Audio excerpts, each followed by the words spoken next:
2 hours before you board your flight to Australia. And remember, this needs to be done by everyone. There is no exemption. And in another video and even on this page, you see all the information. So on this page itself, we have a link to click apply online. And because it's going to a third party site, you get this warning. Click on OK.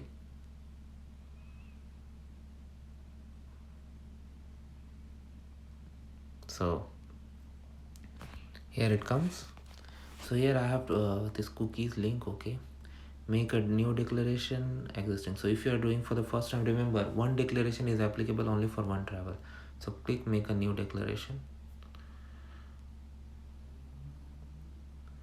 So you need to have an email address. If you don't have, then click on sign up now. So it's pretty simple. So I'm gonna create one for myself. So basically what happened there was like, unfortunately I could not show you in order to protect my privacy. First you have to enter your email account, then send a verification code. You get a verification code in the email, you put the code and click on verify code. Then you select the password and you select your name and click on create account. Then your account gets created. Then next is to get a verification code on your phone number. So again, I'm going to freeze my screen over here in order to protect my privacy. And then I'll show you what happens next. So in the previous screen, after I entered my phone number, I got a verification code. After entering that, I came to this screen.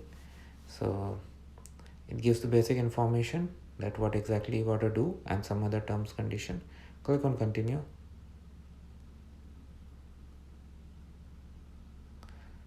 Now here you need to put your details.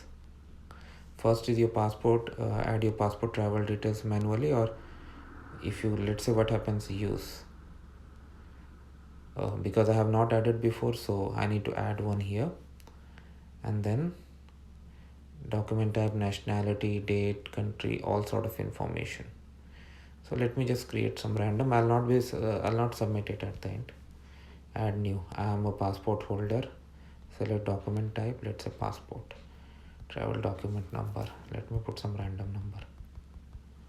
Nationality, let's say Canada. This is just a sample. I will not be submitting it at the end. Issuing country, state, Canada. Date of issue, what should I do here? Let's say December 1st, very new, right? Date of expiry, let's say 2030 December 4. Just sample. Given name, so let's say Smith. Oh, I should put it John Smith. John Smith. Oh yeah, now this looks better. Date of birth, let me make this guy of 1980. Not bad. December 1st. Gender, male. Okay. Next is your flight information. Flight number. So let's say you are coming from New Zealand. So New Zealand. Departure, let's say you are going on 12th. Flight number. Does anybody know any flight number? Okay, they have given a format. So let me use that same format because it's just a sample video. 5. Let me see. I don't know if they have applied any validation or not. Oh wow, this passed as well. Trip information, entry point. Let's say you are landing in Melbourne.